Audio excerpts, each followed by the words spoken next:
em 2006, o Paulo começa a ensaiar a peça. Eu fui no ensaio geral, imagina, eu era muito amigo. Eu li a peça e tal. E eu fui lá escrever. E em 2006 foi quando eu estava já há uns 6 meses lá no Zorra Total, escrevendo Zorra Total, que foi um momento que eu odiava assistir o Zorra Total. Eu achava muito ruim aquilo. Eu não tinha a menor graça, eu tinha até uma raiva daquilo. Mas aí quis o destino falar, você tem raiva, não quer escrever aqui não, minha linda? E aí eu pensei, pô, talvez seja um bom lugar para eu entrar na Globo, ganhar meu dinheiro finalmente, poder exercitar, porque quando a gente ainda é jovem, a gente tem uma prepotência de achar que a gente é o melhor, que a gente escreve maravilhosamente bem. E foi no Zorra, que tinham ali 25 roteiristas, que eu descobri como escrever em grupo, como respeitar o outro. Porque quando você acha que você tem a melhor ideia, aí você descobre que tem pessoas que têm ideias melhores que a sua, tem pessoas que pegam a sua ideia e melhoram ela. Vocês escrevem em grupo pro mesmo quadro? Pro mesmo quadro. A gente escrevia, a gente tinha, todo mundo dava ideias, e aí iam 3, 4 pro mesmo quadro. E aí escrevia Lady Kate, escrevia... Na verdade, quem vai escrever o quadro, ele só desenvolve a ideia que foi tida meio que na reunião do grupo, né? Exato. E aí eu tomava sempre... Eu tinha 21 anos, ali 22. Eu tomava a frente do computador, que eu sempre fui meio metido a organizar as coisas, sempre fui meio produtor. Mas eu tinha uma velocidade de ouvir todo mundo falando e colocando ali no computador as ideias de todo mundo. E fui aprendendo que tem dia que você não tem ideia boa e que os outros têm ideia melhor. Tem ideias horríveis do outro que você não pode falar, mas isso é um lixo.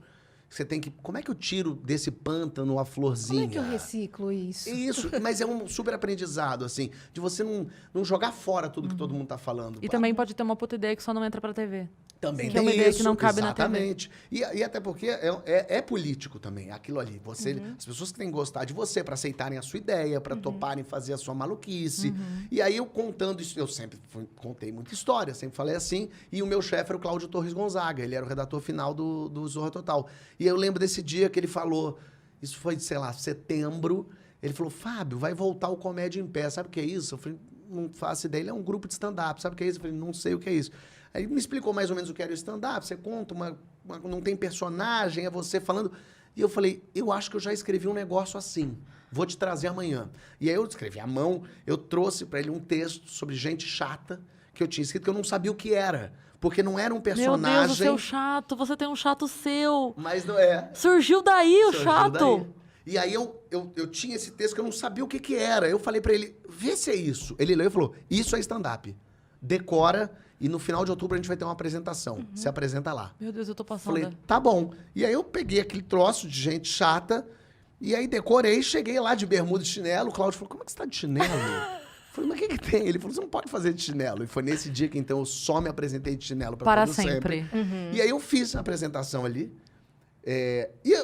O povo riu. O povo se divertiu e eu adorei fazer. Foi muito legal fazer um texto meu. Você voltou a ideia, na sua mente, a plateia do Jô? A plateia rindo? Não, um pouco. Na verdade, eu tava ali, nesse dia eu tava nervoso. Muito mais que no Jô. Caramba, no Jô, eu jura? tinha certeza do que eu tinha na mão. Já entendi. tinha feito, né, Ali várias vezes. Ali não. Então aí eu fiz a plateia rir, o pessoal no final, muito divertido, muito legal. E aí o Cláudio falou, a gente vai fazer em novembro de novo mais uma apresentação. Muda o texto. 2006 isso ainda? 2006, novembro. Caramba. E aí ele falou, e era só amigo na plateia, porque óbvio, ninguém assistia aquilo ali. Mas era o Paulo Carvalho, o Cláudio Torres Gonzaga, o Niso Neto, o Fernando Caruso, que era muito famoso. O stand-up tava prematuro ali, né? Muito. E aí eu fiz essa apresentação a segunda vez, em novembro, e o Cláudio falou, consegui um esquema da gente, em dezembro, toda quarta-feira tem um bingo, que era do lado da minha casa, tem um bingo que eles chamaram a gente para pagar, sei lá, 500 pila para nós, para a gente fazer uma distração lá pro pessoal que tá apostando. Vamos fazer toda quarta-feira lá, faz os textos que você já tem, inventa uns outros. E a gente começou a fazer, os amigos e as pessoas estavam rindo. E aí o Cláudio falou, então, ano que vem a gente entra em cartaz. Em janeiro, a gente vai estar Laura Alvim toda quarta-feira e sexta e sábado no Grandes Atores. Então eu digo que eu comecei a fazer stand-up em 2007, quando eu, então, entendi o que era, escrevi texto e comecei a fazer. Então, quer dizer, tudo foi tendo um caminho... Eu acho que as coisas aconteceram rápido. Mas no passo a passo, degrau por degrau, sabe assim? Não pulou nenhum na degrau. escola, eu fiz uma peça que Sim. ninguém foi assistir, mas que era nossa. Me chamaram pra escrever, eu comecei a escrever no Zorra, eu conheci gente, eu fui fazer stand-up. Aí foi me chamando pra fazer outras coisas. Aí eu conheci o Cláudio, me apresentou o Bruno Mazeu, o Bruno virou um amigão. Aí o Bruno me chamava pra fazer umas coisas que eu não podia assinar, porque não podia estar em outro canal, eu fingia, mas trabalhava com ele, fui escrever Cilada. Nossa. Nossa. E aí eu comecei a andar, e aí comecei a ficar, me conhecer as pessoas, que era o meu plano quando a Globo me chamou. O chefe falou, vem escrever o Zorra Total, o meu plano era, eu fico lá um pouquinho pra eu conhecer gente e ir embora correndo. Eu acho que eu até fiquei uns 4 anos no Zorra Total.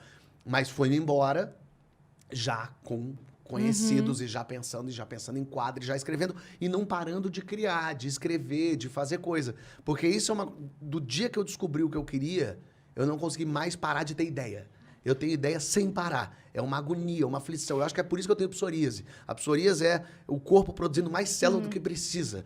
Eu produzo... Um corpo em erupção, assim. Eu produzo mais ideia do que eu consigo botar pra valer. Então eu comecei a me juntar com gente que bote as minhas ideias pra funcionar também, porque eu vou tendo ideia de filme, de livro, Sim. de série, de sketch, e de um programa, e de uma ideia de um negócio, e eu vou começando a fazer, vou fazendo, e vou botando pra frente, porque aquilo que eu não consigo viver sem isso. Eu lembro uma vez que você falou uma coisa, eu não sei nem onde foi, eu não sei nem se você falou para mim ou se eu ouvi você falando em algum lugar, mas que você disse assim, que as pessoas falam, que você tem muito... Como é que você consegue ter tempo, que você ter tempo? Aí você falou assim, não, mas eu tenho coisas que eu tô colocando hoje para trabalho que estão escritas há 1000 anos, porque eu tô no avião, eu tô escrevendo.